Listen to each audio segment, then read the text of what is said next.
hematoma epidural. Entonces, el primer signo de un hematoma intracraneal es el dolor de cabeza. No es que el paciente esté en coma, no es que el paciente tenga hemiplegia ni midriasis, ¿no? Es el dolor de cabeza. Entonces, si yo tengo un golpe fuerte en la cabeza y me duele la cabeza después del trauma, hay que pensar que es posible que tenga algo intracraneal, ¿no? Puede ser una hemorragia subaracnoidea, un hematoma pequeño. Obviamente, hematomas grandes, pues no nada más me van a dar dolor de cabeza, van a dar muchas más cosas, ¿no? Pero no olviden que el primer signo de un hematoma intracraneal es el dolor de cabeza. Entonces, hagan una tomografía. ¿Sí? Entonces, este sería un caso, pues, agudo, ¿no? Pero, pues, está muy grande el hematoma, seguramente tuvo más datos que esto, ¿no? Y la postraumática crónica, pues son 3 meses después, el paciente realmente no tiene ya nada, ¿no? De intracraneal, el estudio va a salir normal, pero tiene dolor de cabeza y a veces ese dolor de cabeza se parece a una migraña o puede ser un dolor de cabeza localizado en el sitio del impacto. Aquí tienen otros ejemplos de trauma craneal, ¿no? En este caso, pues es una fractura con esquirlas óseas intracraneales, ¿no? Y vean el gran hematoma subgaleal que tiene. En este caso, son áreas con densidades mixtas a nivel frontal y corresponde a una contusión hemorrágica, ¿no? Todos estos casos, obviamente, pues este muy grave, este con dolor de cabeza intenso, ¿no? Pero todos son agudos, ¿no? El problema, les digo, es cuando es crónico, ¿no? Cuando tengo un paciente con dolor postraumático crónico, ya el manejo se complica, ¿no? Porque generalmente, pues requiere apoyo psicoterapéutico y tratamiento para prevención de dolor a largo plazo, ¿no? Ahora, cefaleas asociadas a trastorno vascular sería el segundo rubro intracraneal, ¿no? El segundo rubro dentro de los, de las cefaleas secundarias, ¿no?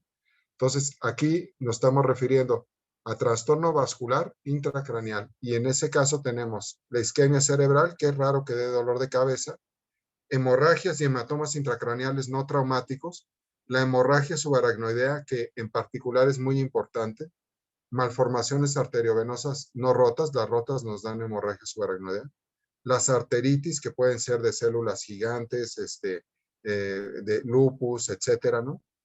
Las disecciones vasculares, las trombosis venosas muy frecuentes en pacientes embarazadas, ¿no? Y estamos hablando de trombosis venosa de seno cerebral. Ahorita con las vacunas de COVID, particularmente la de Astra y la de Johnson, ¿no? Se vio esta complicación. ¿Sí lo escucharon? Sí. Sí. Entonces, la complicación de la trombosis venosa en las vacunas no es que fuera una trombosis venosa en el miembro pélvico, que sí existieron. El problema es que eran trombosis venosas o son trombosis venosas en senos cerebrales.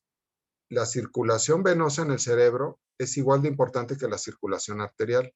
Entonces, si yo tengo un problema de circulación venosa y tengo una trombosis venosa, no sé si lo vieron en EBC con el doctor Argüelles,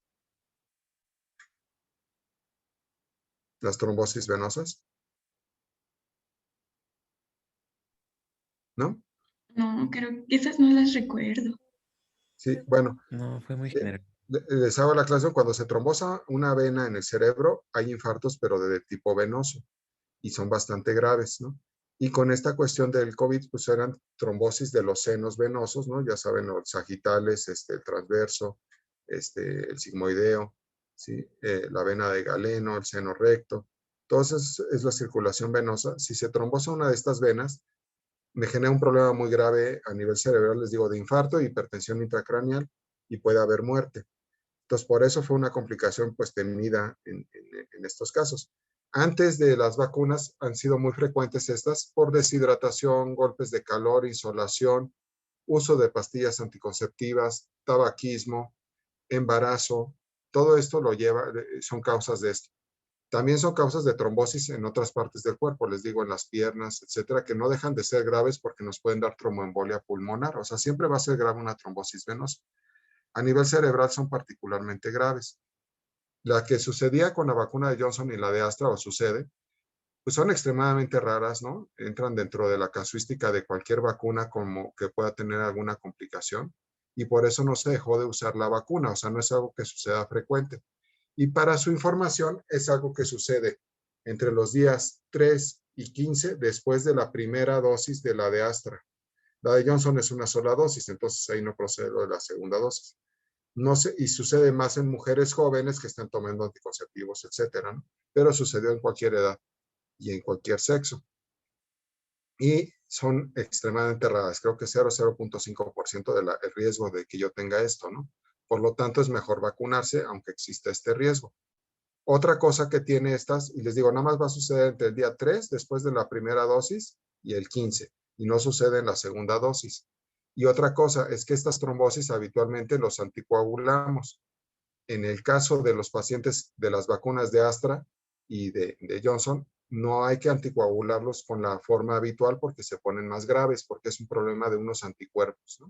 Entonces hay que tenerlo muy en cuenta todos esos detalles. Son cosas nuevas, ¿no?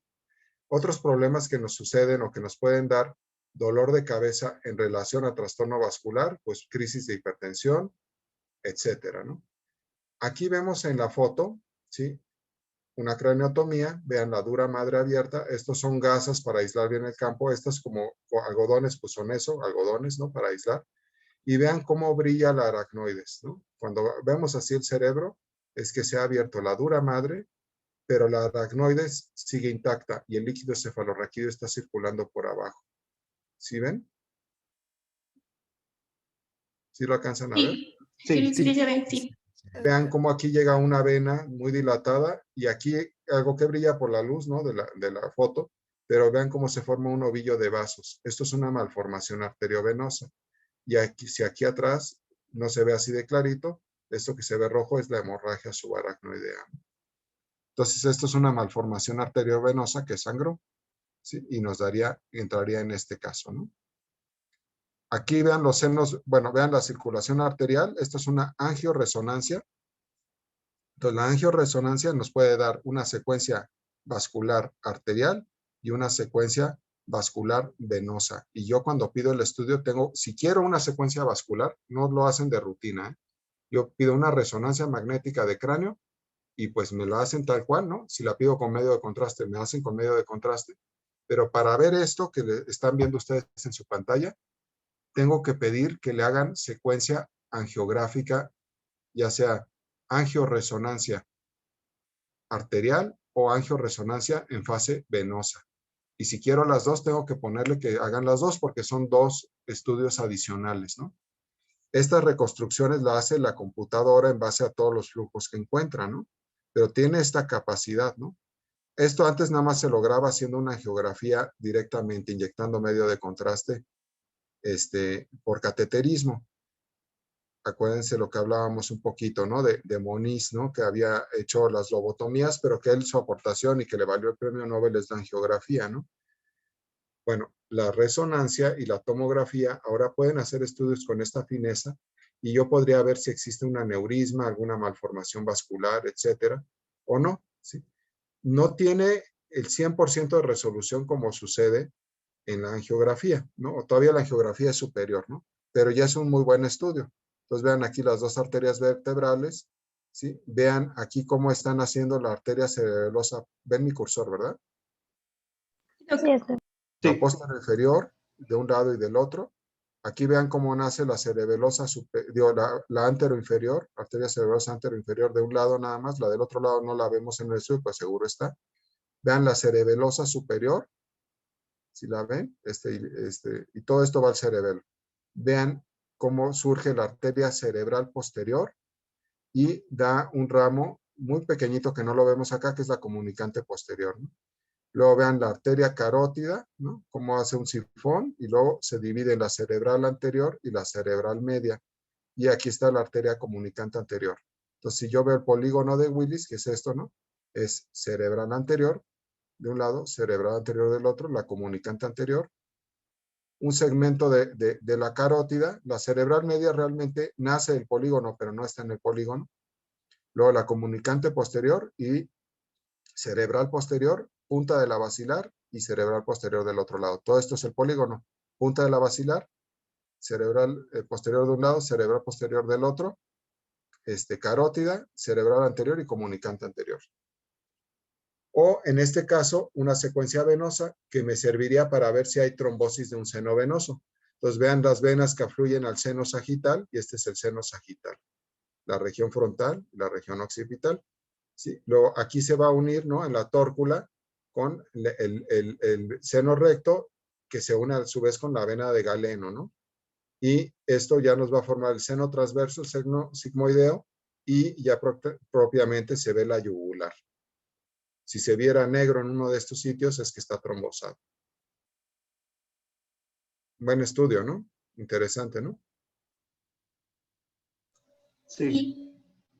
Ahora, tenemos otros problemas intracraneales que nos dan dolor de cabeza, pero de origen no vascular. Entonces aquí tenemos cualquier problema que me aumente la presión del líquido cefalorraquídeo, por ejemplo, una hidrocefalia, cualquier problema que disminuya la presión del líquido cefalorraquídeo, fugas de líquido, las punciones lumbares, ¿no? Los síndromes de postpunción lumbar de los anestesiólogos cuando hacen una raquia, ¿no?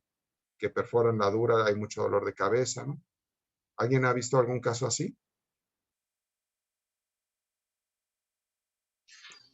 No, yo no. No, la verdad no.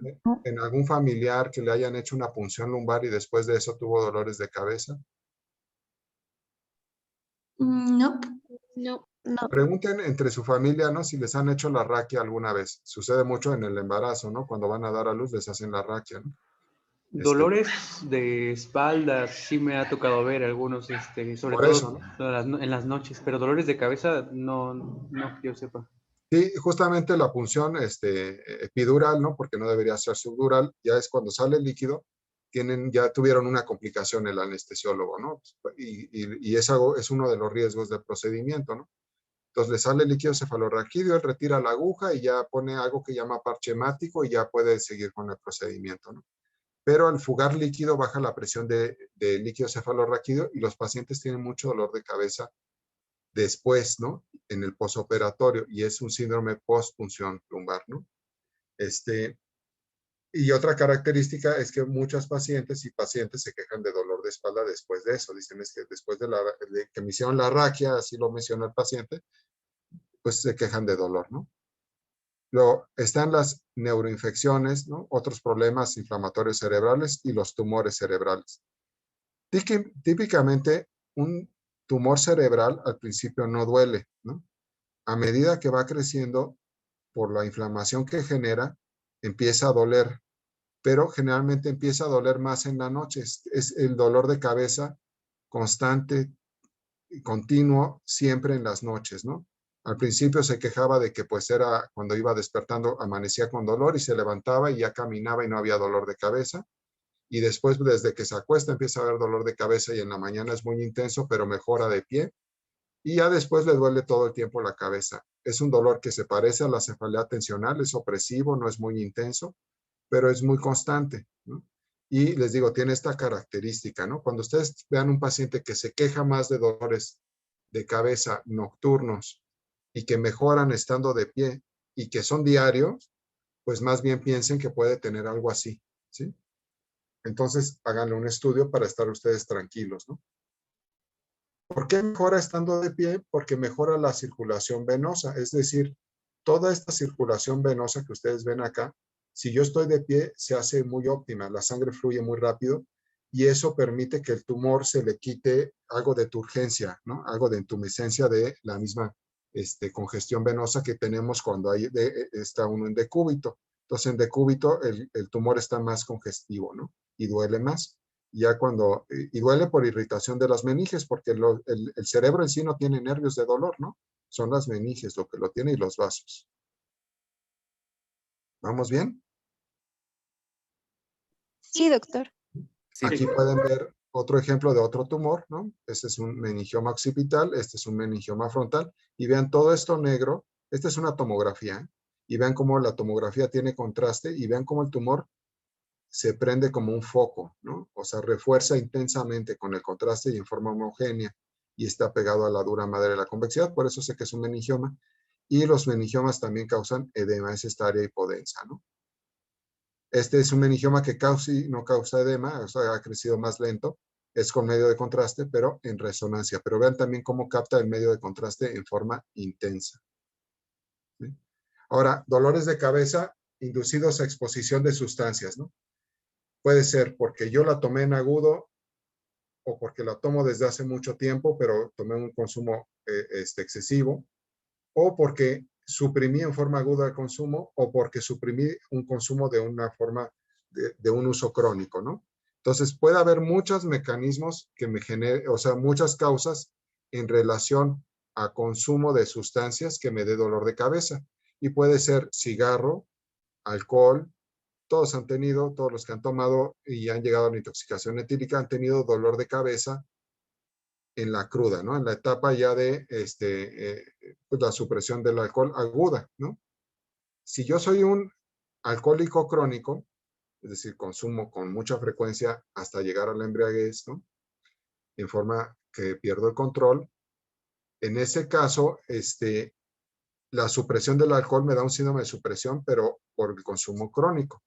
Y además se va a acompañar de otros síntomas de supresión, ¿no? En el caso de la supresión aguda, es decir, hoy tuve una borrachera y mañana amanezco con dolor de cabeza, es un dolor de cabeza en donde duele toda la cabeza, de tipo opresivo, y se relaciona mucho a la calidad de la bebida, la cantidad de la bebida, pero también a la deshidratación que causa el alcohol, ¿no? Hay una gran pérdida de líquidos cuando yo estoy tomando alcohol. Entonces, la sugerencia para que, pues, por un lado sería que no estén tomando, ¿no? Pero si ya de plano van a tomar en una reunión, pues hidrátense todo el tiempo para no enfermarse. ¿Sí? Eso sería por la supresión. Pero el mismo consumo me puede llevar a tener dolor de cabeza, ¿no? O sea, tomo mucho, pues me duele la cabeza por eso, mientras estoy intoxicado. Lo mismo puede suceder con el café o con el cigarro, ¿no? El cigarro no tiene nada bueno, ¿no? Entonces, si yo nunca he fumado y consumo 2 o 3, a lo mejor me va a doler la cabeza, ¿no? Por el dióxido de carbono y todas las sustancias que tiene. Si yo soy un fumador recurrente, no me duele la cabeza, pero si ese día tuve un gran consumo, es decir, consumí grandes cantidades de alcohol,